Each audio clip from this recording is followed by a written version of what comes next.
When marvelling upon Middle-earth's fortresses and palaces amongst the realms of the elves, one can easily wonder how all these grand places and their material cultures come into being. Tolkien was a philologist, not an economist, but when reading between the pages of his works, a semblance of economic life is present in its various cultures. Indeed, Tolkien devoted a considerable amount of thought to the whithertos and why-fors of everyday life in his world, a phenomenon just waiting to be explored. In this latest video in our series on the economies and societies of Middle-earth, we will explore the lives of the immortal, first and eldest children of Iluvatar, the Elves. There's another Dark Lord stirring these days, fortunately contained within the best mobile game around, Raid Shadow Legends, the sponsor of this video, with a special offer at the link in the description. It's Malek Kavar, champion of the Void Keep, who destroys his enemies not with armies, but with a more insidious force, poison.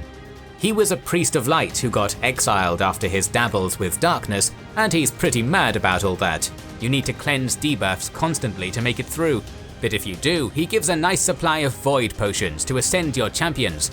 Raid's got loads on this month, including a fresh rotation of the brutal Hydra boss, events and tournaments every day, and special Valentine's Day events that lead you to a brand new champion. That's if the 600 plus champions already available aren't enough for you, but then again, with so many massive PvE boss battles and global PvP, you can never have too many options. It's a better time than ever to get started in Raid, and if you click our link in the description or scan our QR code here, you'll get some cool bonuses: a free epic champion Tayril, 200,000 silver, 1 energy refill, 1 XP boost, and 1 ancient shard so you can summon up champions as soon as you're in the game. All this treasure will be waiting for you here.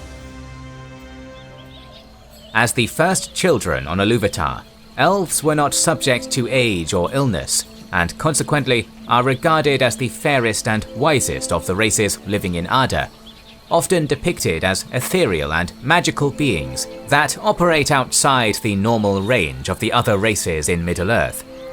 However, despite their immortality, the elves were still corporeal creatures who sought food, shelter, happiness, comfort, and other such things that drive economic activity.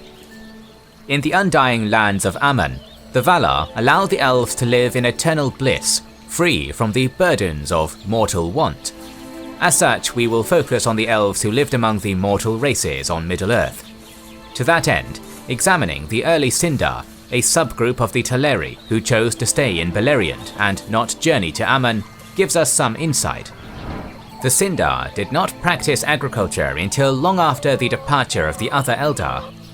Of the economics of Valinor, we know nothing except that initially good was provided for the Eldar, not without all labour, in which they delighted and made it the occasion of song and festivals. But the grain was self-sown, and only needed gathering and scattering of 1/10 the tithe of Yavanna of the seed on the field. Despite being an ostensibly isolationist people, it was not uncommon for the elves of Middle-earth to extend a hand of commerce out to their neighbours.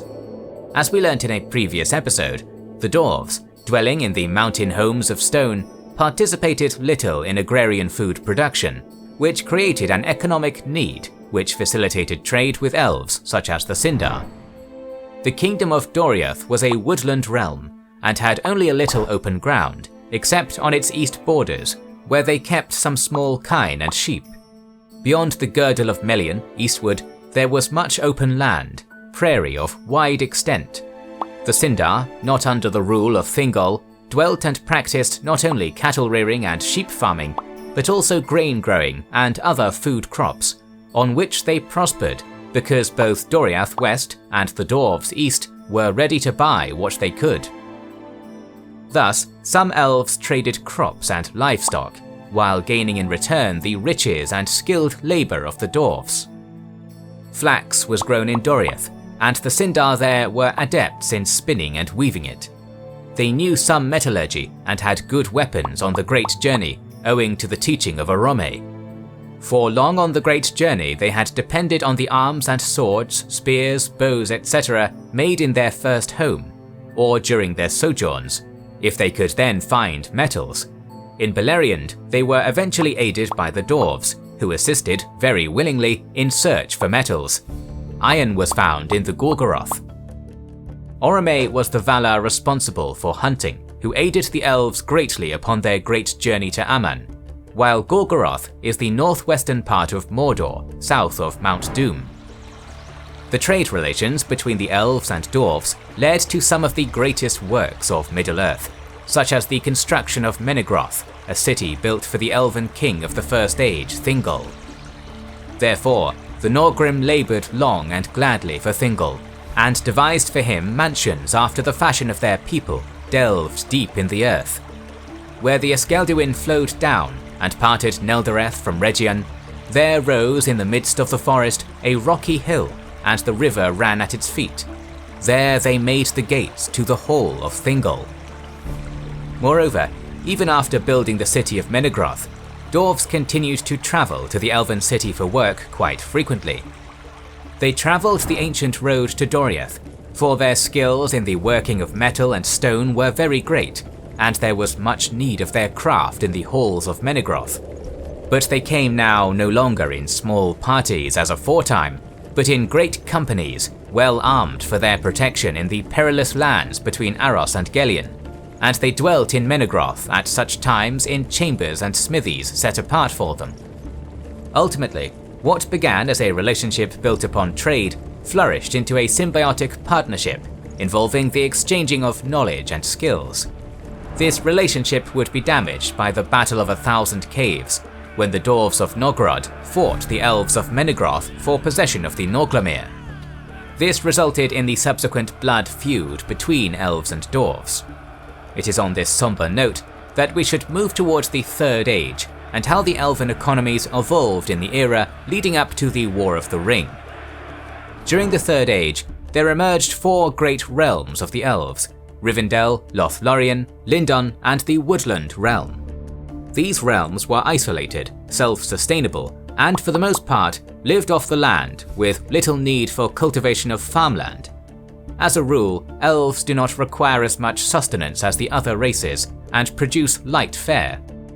This is exemplified when Frodo encounters the company of Gildor Inglorion, who shares with the hobbits bread surpassing the savour of a fair white loaf to one who is starving, and fruits sweet as wild berries and richer than the tended fruits of gardens. Moreover, elven crafts in the Third Era appeared to be as light and ascetic as their foods. Galadriel's gifts, bequeathed upon the Fellowship of the Ring, are examples of such crafts. To Legolas she gave a bow such as the Galadrim used, longer and stouter than the bows of Mirkwood, and strung with a string of elf hair. With it went a quiver of arrows. The Galadrim bow, alongside other crafts like Lothlorien ropes made out of Hithlane and the famous lembas bread, indicate elves craft goods minimally, using only what nature provides.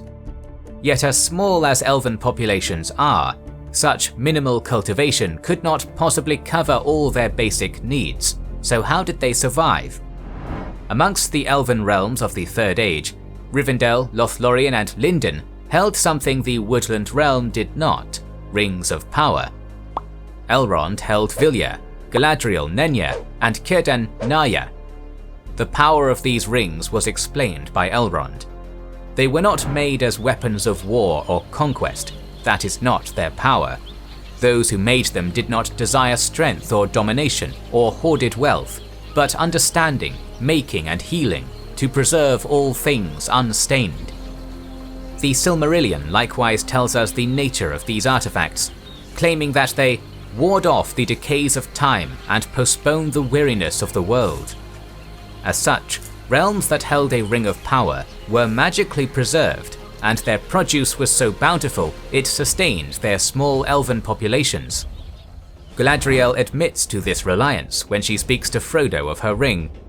If you succeed, then our power is diminished, and Lothlorien will fade, and the tides of time will sweep it away.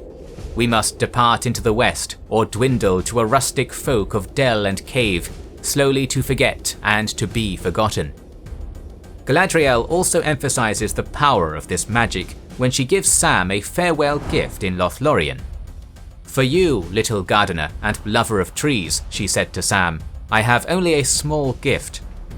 She put into his hand a little box of plain grey wood, unadorned save for a single silver rune upon the lid. "In this box there is earth from my orchard, and such blessing as Galadriel has still to bestow upon it. It will not keep you on your road, nor defend you against any peril, but if you keep it and see your home again at last, then perhaps it may reward you.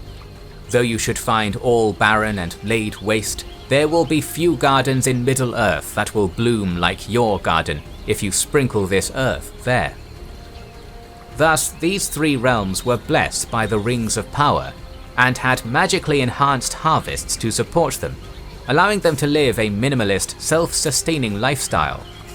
This, however, leaves us with a follow-up question: what of the Elven realm that did not hold such power? In the Woodland realm lies the Elven King's Hall, which during the Third Age was presided over by Thranduil. The Sylvan Elves were more akin to the Elves of Doriath before Beleriand sunk under the sea as a result of the war between Morgoth and the Host of the West during the War of Wrath. In The Hobbit, we learn a bit about their lifestyle. The subjects of the king mostly lived and hunted in the open woods, and had houses or huts on the ground and in the branches. The beeches were their favourite trees.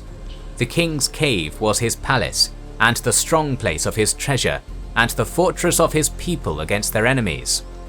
Companies of the Wood Elves, sometimes with their king at their head, would from time to time ride out to hunt or to other business in the woods and in the lands to the east. From this passage, we can discern that the Wood Elves hunted often and ate wild meat. Further information is provided by Bjorn, the skin-changing Bjorning chieftain, who tells us what food is forageable in Mirkwood. Water is not easy to find there, nor food. The time is not yet come for nuts, and nuts are about all that grows there fit for food. In there the wild things are dark, queer, and savage. Perhaps the elves of the Woodland realm were able to sustain their own minimalistic lifestyle by foraging and hunting, but there was more to it than that, for the production and import of liquor also factored into their society. When Bilbo rescued the dwarves from Elven King's Hall, he ran into some elven guards who were drinking wine. It must be potent wine to make a wood elf drowsy, but this wine, it would seem, was the heady vintage of the great gardens of Dorwinion, not meant for his soldiers or his servants, but for the king's feasts only. Dorwinion is a land on the northwestern shores of the Sea of Rhûn, quite a long way from Mirkwood. We also hear of other goods imported into the Elven King's halls. Among them were several others which had been used for bringing other stuffs, butter, apples, and all sorts of things to the king's palace. It seems that trade brought a wide variety of luxuries to the Woodland realm. As described by Bilbo, Elven King's Hall had a watergate. There stood barrels and barrels and barrels, for the Wood Elves, and especially their king, were very fond of wine, though no vines grew in those parts. The wine and other goods were brought from far away, from their kinsfolk in the south, or from the vineyards of men in distant lands. Bilbo discovered the trap doors and their use, and lurking there, listening to the talk of the king's servants, he learned how the wine and other goods came up the rivers or over land from the Long Lake. From Lake Town, the barrels were brought up the Forest River. Often they were just tied together like big rafts and poled or rowed up the stream. Sometimes they were loaded onto flat boats. We do not know exactly what the elves traded in return for such goods, but when we meet the master of Lake Town, we are given some hints. The master hesitated and looked from one to the other. The Elven King was very powerful in those parts, and the master wished no enmity with him. Nor did he think much of old songs, giving his mind to trade and tolls, to cargoes and gold, to which habit he owed his position. This implies the elves were perhaps trading in gold. When Thranduil learns about Thorin's quest to reclaim the Lonely Mountain, he states, "No treasure will come back through Mirkwood without my having something to say in the matter." Perhaps revenue from river tolls allowed the elves to trade for goods they could not acquire from gathering or hunting in Mirkwood. The elves had minimalist lifestyles, using what Iluvatar had already created for them, Ada. They traded when they needed things, but for the most part, they did only what they had to survive long enough to one day make the great journey to Aman. We're going to talk more about the economy of Middle-earth in the coming weeks, so make sure you are subscribed and have pressed the bell button to see it. Please consider liking, commenting and sharing, it helps immensely. Our videos would be impossible without our kind patrons and YouTube channel members, whose ranks you can join via the links in the description, to know our schedule, get early access to our videos, access our Discord, and much more. This is the Wizards and Warriors channel, and we will catch you on the next one.